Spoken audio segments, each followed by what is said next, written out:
வேளாண் சொன்னார், ஆற்றல் மிகுந்த ஒரு 100 இளைஞர்கள் இருந்தால் இந்த நாட்டையே நான் மாற்றி காட்டுவேன். இதே கருத்தை 2010ஆம் ஆண்டு என் மீனவனை அடித்தால் சிங்கள மாணவனை அடிப்பேன் என்று சொன்னதற்காக வேலூர் சிறையில கொட்டும் சிறையில் சீமானவர்கள் இருக்கும்போது நாங்கள் பார்க்க போயிருந்தோம். சரியா எனக்கு ஞாபகம் இருக்கிறது, ஒரு ஆகஸ்ட் மாசம் பார்க்க போயிருக்கும்போது முதல் முறை சீமானவர்களை அப்பதான் நான் பக்கத்துல பாக்குறேன்.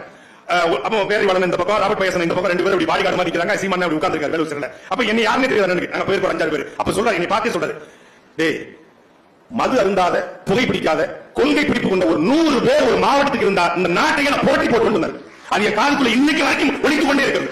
அந்த 100 பேரை இல்ல, அதே போல மாவட்டத்துக்கு 10,000 பேர் என்ன செய்வான் தயார்படுத்தி விட்டார் என்பதால் யதார்த்த உண்மை. தாரிகா சொன்னாங்க, அது மரத்துல ஏறும், அது டிரான்ஸ்பார்மர் ஏறும், அது அணில் தயார் செய்யப்பட்ட, இது அண்ணன் தயார் செய்யப்பட.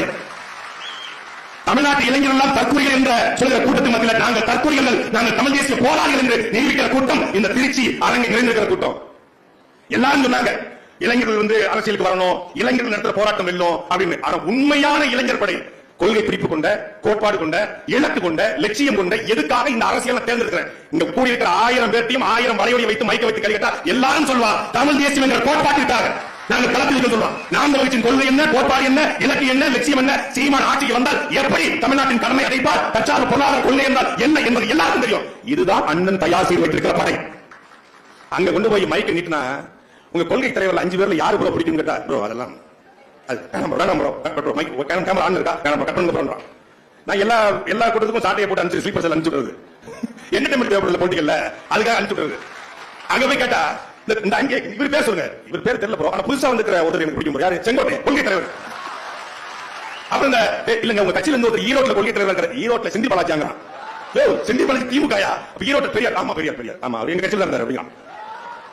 இப்படிப்பட்ட ஒரு கூட்டம் நீங்க எத்தனை லட்சம் வாக்கை வாங்கினாலும் அது குப்பை, அது சோசியல் ட்ரஸ்ட். நாம நினைக்கலாம், சில பேருக்கு தயக்கம் இருக்கலாம், திமுக பெரிய படையை வச்சிருக்குது, பணத்தை வச்சிருக்குது, விஜய் மிகப்பெரிய ரசிகர் கூட்டத்தை வச்சிருக்காரு, நாம சாதாரண மக்கள் செலவுக்கு கூட காசு இல்லாம இருக்கிறோம், நாம இந்த அரசியல் எதிர்கொள்ள முடியுமா, இந்த அரசியல் வெல்ல முடியுமா, இந்த சட்டமன்ற தேர்தலை நாம் எதிர்கொள்ள முடியுமா என்ற சின்ன தயக்கம் உங்களுக்கு இருந்தால், நமக்காகவே நம்முடைய பாட்டன் வள்ளுவன் 599வது குறளை எழுதியிருக்கிறார். பரியது கூர்முண்டல் ஆயினும் யானை வெறும் புலிதா கூறுகின்றான்.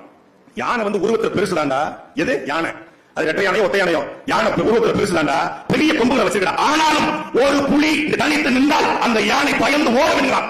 ஒரு புலிக்கே யானை ஓடுனா இந்த மாதிரி ஒட்டுமொத்த புலி, அதுவும் விடுதலை புலி நிற்கும் போது ரெட்டை யானையில மொத்த யானை வந்தால் இந்த தேர்தல் களத்தில் அது வீழ்த்தும் என்ற நம்பிக்கையோடு நாம் களத்தில் இருப்போம். தம்பி எம்எல்ஏ சொன்னது போல இந்த தேர்தல் களத்தில் இளைஞர் பாசனுடைய முக்கியமான பணி என்பது வாக்குச்சாவடிகளை நாம் கைப்பற்ற வேண்டும். நாம் இங்க இருக்கிற ஒவ்வொருத்தரும் ஏதோ ஒரு வாக்குச்சாவடியில நாம் வாக்குச்சாவடி முகவராக இருக்கிற வாய்ப்பு இருக்கு. நம்ம வாக்குச்சாவடியில இளைஞர் பாசல் இருக்கிற வாக்குச்சாவடியில 1000 வாக்கு இருந்தா 600 வாக்கு நாம் கட்சி என்பதை நாம் உறுதி செய்ய வேண்டும். கொள்கையை பேசி